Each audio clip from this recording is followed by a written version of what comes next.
McAllen, I'm Leah Gaddis, and today we're out in the street to talk to you about the new shared service ride that you could use.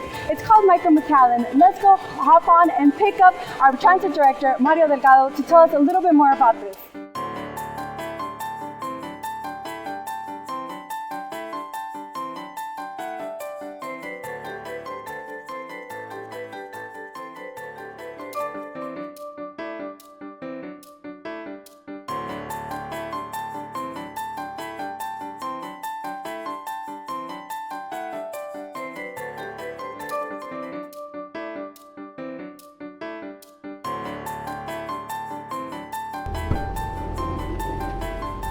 Hey Mario! Hey, how's it going?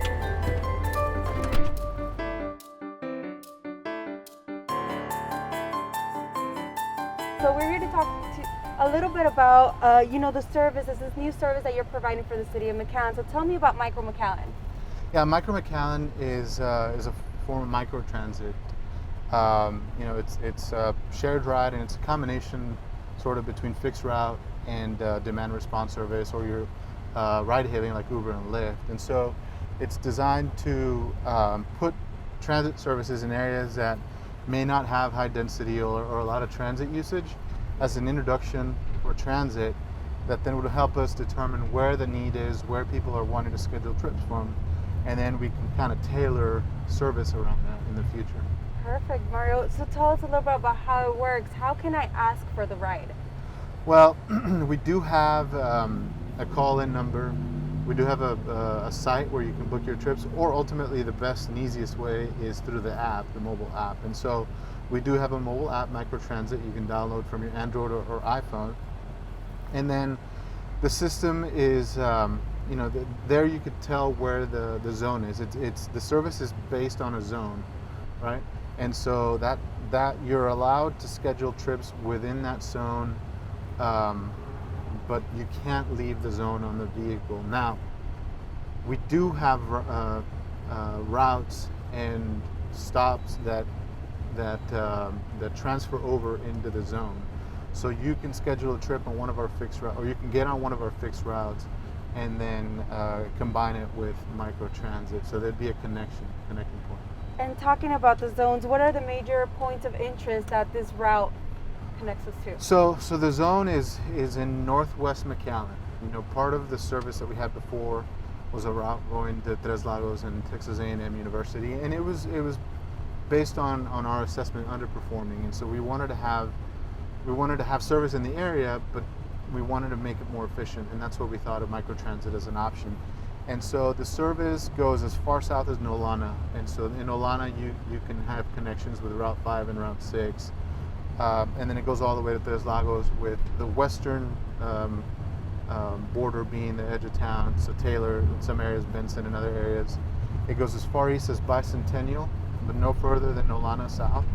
And then so you can go up to like 10th and Trenton, where there's major shopping centers, and that's having a connection with Route 2 and 3. And so if you look at the app, you'll be able to see the map that shows the zone, and then so you could schedule a trip anywhere within the zone as long as there's availability. And so the capacity on the vehicle is 4 people, technically 5, but one is a wheelchair accessible. It is wheelchair accessible.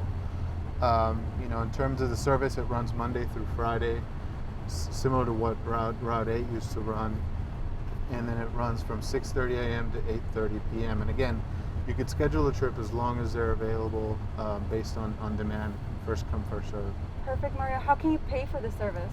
So you pay for the service like you would on a regular bus. It's 50 cents for students, people over the age of 60, disabled individuals, and then the regular fare is $1. So you could pay cash like you normally would on a fixed route. Eventually, we'll have a way for you to pay with passes, but ultimately you could also pay through the app with your credit card, which is how I paid for my trip today. It just makes it easy, kind of like if you were taking an Uber or a Lyft trip. You just have your credit card program in the app, and anytime you schedule a ride, you pay through the app with your card. Awesome, Mario. I think it's really important right now that cases are kind of going up again. How are you guys making sure federal guidelines are being followed? Well, we because we're transit, we do have the mask mandate. It's a federal mandate that requires that we wear masks on transit buses, in transit facilities, and in this case, this would be a transit vehicle, so it is a requirement for people to wear a mask on the vehicle. Awesome. Or any other information that you would like to add? No, I mean they can obviously for more information they can download the app. It's like I said, it's Micro Transit app. They can also call the number. It's on the back of the bus, and they can call in and ask any questions that they have, and hopefully we can get them answered and get them to start using microtransit. Of course, Mario. Thank you so much. For the City of McAllen, I'm Leah Yaves.